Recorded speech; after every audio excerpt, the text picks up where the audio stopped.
하나님 말씀은 여호수아 22장 1절에서 9절까지의 말씀입니다. 여호수아 22장 1절에서 9절입니다.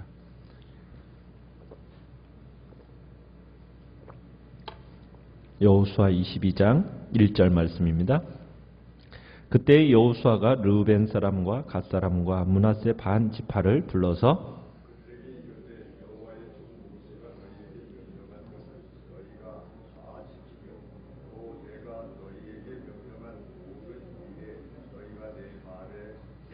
오늘까지 날이 오래도록 너희가 너희 형제를 떠나지 아니하고 오직 너희의 하나님 여호와께서 명령하신 그 책임을 지키도다.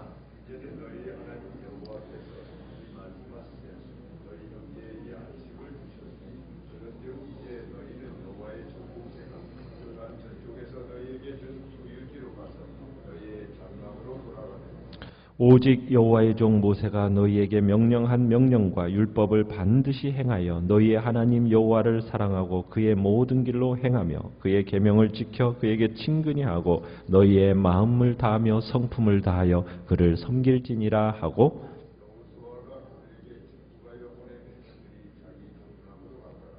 므낫세 반지파에게는 모세가 바산에서 기업을 주었고 그 남은 반지파에게는 여호수아가 요단 이쪽 서쪽에서 그들의 형제들과 함께 기업을 준지라. 여호수아가 그들을 그들의 장막으로 돌려보낼 때 그들에게 축복하고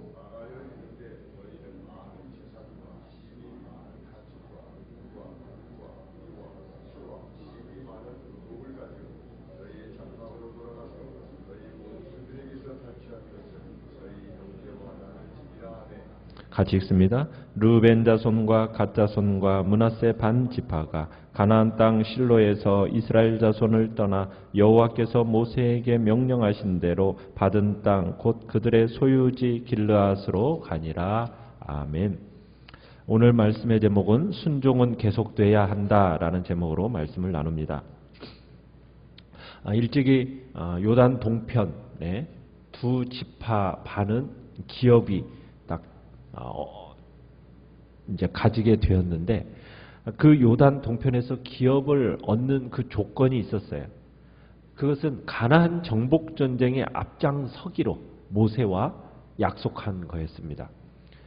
그리고서는 이 정복 전쟁이 개시가 되면서 이 두 지파 반은 약 4만여 명의 군사를 파견을 합니다. 그러면서 이들이 이제 정복 전쟁 기간 동안 이스라엘 백성들의 앞에서 열심히 싸웠어요. 그런데 이제 가나안 정복 전쟁이 끝나고 지파별로 이제 땅 분배도 이제 마무리가 되니까 이제 여호수아는 요단강 동쪽에 정착한 그 지파들로부터 온 군대를 이제 오늘 본문은 집으로 돌려보내는 장면입니다. 요단강 서쪽에 정착한 지파들을 정착하는 그 지파들을 돕기 위해서 그들과 함께 강을 건너왔고 지난 10수년 동안 함께 가나안 남북을 옮겨 다니면서 전쟁을 치렀던 이들은 정말 충성스러운 사람들이었던 거죠. 그 지파는 르우벤 지파, 갓 지파, 므낫세 반 지파입니다. 자, 그러면서 이 용사들이 2절에 보면 이렇게 얘기를 하죠. 모세의 명령에 온전히 순종했을 뿐만 아니라 여호수아 자신의 말에도 명령한 모든 일에도 순종하였다 하면서 치하를 합니다. 실제로 참 요단 동편에 있는 두 지파 반의 용사들은 모세와 여호수아의 명령에 절대 순종하는 어떻게 보면 아름다운 모습을 보여주고 있습니다. 모세와 여호수아의 명령, 그 명령에 따라서 가나안 정복 전쟁에 참여했고 또 그 전쟁 중에는 여호수아의 명령에 철저하게 따랐습니다. 생명을 건 정복 전쟁입니다. 그 정복 전쟁에서 이들이 언제나 선두에 서서 이스라엘 백성의 맨 앞에서 싸웠던 거예요. 물론 전쟁에 참가한 군인으로 지휘관에게 충성하고 순종해야 되는 것은 어떻게 보면 너무나도 당연한 일이기는 합니다.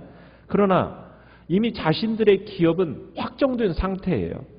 그런 상태에서 다른 형제 지파를 위해서 자기의 목숨 걸고 정말 끝까지 위험을 무릅쓰고 이렇게 전쟁에 나아가 싸우면서 여호수아의 명령에 절대로 순종한다라는 것은 그 행동 자체가 규감이 된다는 겁니다.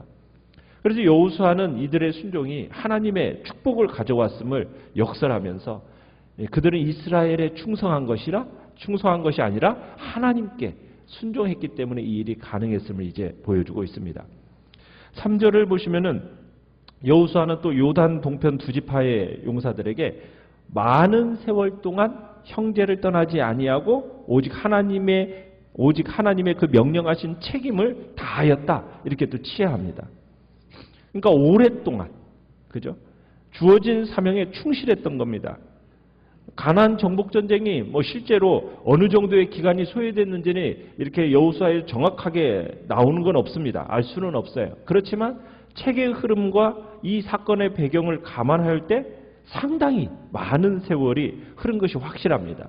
그래서 이 얘기를 하는 거예요. 3절에서 오늘까지 날이 오래도록 하면서 오랜 기간 동안을 어떻게 보면 자신의 가족과 떠나서 그 땅을 떠나서 생명의 위험이 도사리고 있는 그 전쟁터에 보내졌다는 거예요. 자신의 가족도 돌보고 자신의 재산도 지켜야 된다는 그 마음이 그들에게도 분명히 있었을 건데 이들이 오랜 전쟁 기간 동안 요단 서편에서 자기들에게 부여된 그 책임을 다했다라는 겁니다. 그건 참 강한 인내가 없이는 불가능한 일이었던 거죠. 이러한 사실에서 우리가 보여주듯이 하나님의 일에는 오랜 인내가 요구가 됩니다. 끝까지 책임을 다하려는 그 투철한 책임의식, 그리고 강한 인내, 이게 없이는 어떠한 하나님의 일도 이룰 수가 없는 거죠. 우리에게 주어진 그 책임의식, 역할의 그 의식을 가지고 최선을 다한다면 끝까지 어쨌든 그런 상태로 가야 합니다. 우리 주위에는 처음에는 요란하게 일을 하다가도 조금만 지나면 금방 그만두는 일들이 허다합니다. 참으로 요란하게 시작했다가 자취도 없이 사라져버리는 사람들이 참 많아요. 그러나 초지일관 끝까지 정말 명령을 지키고 자기 책임을 다한다는 것은 참 쉬운 일이 아닙니다.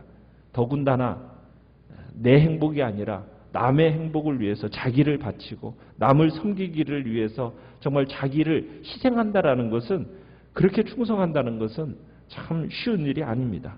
하나님을 사랑하고 형제를 사랑하는 성도가 아니라면 절대로 이건 생각할 수가 없는 일입니다. 그러나 예수님은 끝까지 충성하며 견디는 자를 사랑하시고 그에게 은혜를 베풀어 주십니다.